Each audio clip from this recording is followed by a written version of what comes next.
Hello, trainers. Professor Palm here, and like you, I am so excited. Legend of Arceus is almost here. Who knows what sort of possibilities the game will also have they did not reveal in the trailers. It's possible we'll learn even more than we know. One thing I really just cannot get over is the amazing free roaming mechanic. I hope Game Freak keeps that in for future games. It's possible they won't, but it may be for some areas, as if a wild area will appear. It's possible if we get a region in Generation 9 based off of Brazil, the Amazon rainforest could be free roaming. It could even be possible if we got one based off of Australia.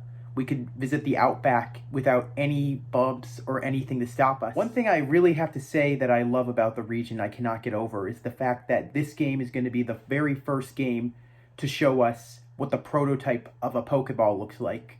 I like to call them the Protoball, so if I do a playthrough, I will call them Protoball. But the other thing I really would like to say is that I really am interested in learning how these things get made. It's possible we'll actually see a Pokemon go into the ball for the first time and we'll be completely surprised as we have never seen anything like it. Another thing that's very important to think about is the idea that I don't like Master Balls, but it's possible for the game we'll see the prototype of a Master Ball to capture Arceus. But then again, it's a high chance that we're not going to be able to catch Arceus in this game, because if you think about it, capturing Arceus is not a possibility back in time, because he still is around when our future grandchildren would play around.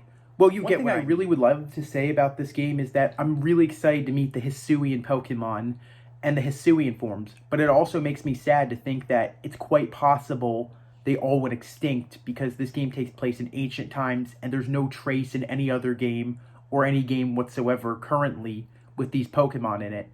But it's also possible Game Freak might be alluding to something. Even though it's not possible that I'm going to be right about this, I'd like to say that Game Freak might be alluding to a different form of evolution.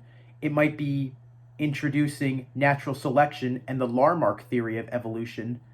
Here's what I mean, for example. The idea of Hisuian Zorua and Zoroark are ghost and normal, but the interesting thing you could think of is maybe they still exist, but the idea is that they changed their typing to dark.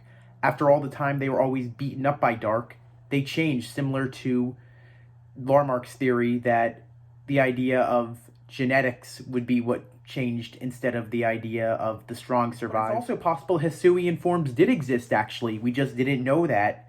It's possible that on Mount Coronet, since most of it is not accessible, maybe they're hiding there. Like, since we saw the Hisuian Zorua and Zoroark in the snow, it's possible towards the summit or something, many of them live there, but they're just too scared. Going back on what I said, it's also highly possible the idea is that some Pokemon's abilities also became their trait. The idea that Zorua and Zoroark were baneful and spiteful, now they just become Illusion and a Tricky Fox Pokemon. Here's what's possible, that they liked people after some time, and the only way that they could get with people after realizing that people were scared of them was to do Illusion, to be able to blend in and say, hey, I'm your friend. Don't be scared of me. I'm just saying, it seems like a really cool thing.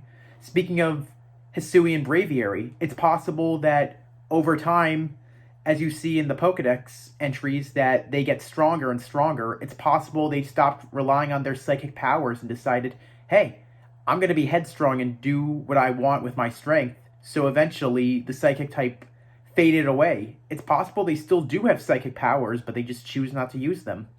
Same thing for the Standler and Basculegion. It's possible that they exist still, but maybe one was just too powerful and one was just not strong enough, and people decided that it's not worth keeping if it's not going to be that powerful, or if it's way too strong, it's too powerful for us. Now, if anyone was to ask me what I was hoping for to see in this game, the biggest mystery I really want to find out is what happened upon the Spear Pillar on Mount Coronet. To this day, all three original games, Diamond, Pearl, and Platinum, and the remakes, have never given us a definitive answer. Cynthia's grandma has no idea. Cyrus never said one word. Heck, even Cynthia, the champion and the woman who does all the research on the past, never said a single word of what happened up there. I think what's possible is that might be where Arceus lived, because if you look very carefully, the spear pillar looks like ruins of a temple, similar to the ruins that you would see of a temple in Greece. Here's what could possibly be the truth. It's possible that Arceus lived there, and the evil team of this game, or the people who are the poachers, tried to catch him while you tried to defend Arceus. Arceus was angry, and during the fight, he destroyed his own temple, and he fled, vowing to never be captured by another human, and also showing why he doesn't trust humans or anything. It may not be the perfect idea of what could happen, but it does make sense because that's why the spear pillar's a mess. It could even be where he creates Dialga and Palkia back then.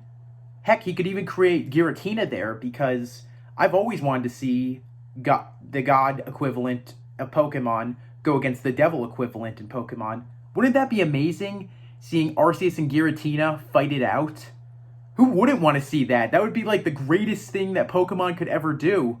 Of course, I'm pretty sure that's not going to be in the game, but if it is, oh man, imagine how amazing that will look. Going back to thinking of other Pokemon that exist in Hisui that also existed generations prior before Gen 4 came out, it's also possible natural selection affected them, or maybe the idea of evolution, that Voltorb was wooden, but during the time, maybe all the explosions that he went through hardened his surface, which got rid of the grass type and made him a pure electric type. Speaking also of Growlithe, and hopefully we'll see a Hisuian Arcanine, it's possible that maybe in this version, the idea was that they became much more different. That maybe they started off as a wolf and then evolved into a dog. I don't know, it just seems like a possibility, as back in time, people did use wolves as hunting helpers.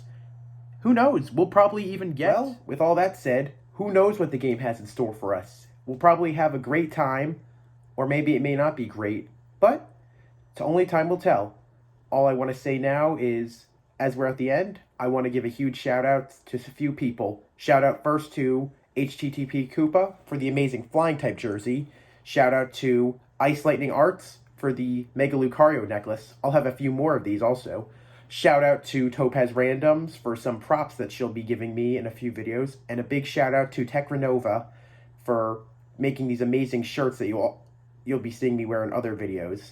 Last, all I want to say is, if you enjoyed what you like, please leave a like. If you have an idea or you want to hear more, please comment. And last but not least, if you want to see any more of my content, always subscribe. Thanks for watching. Palm out.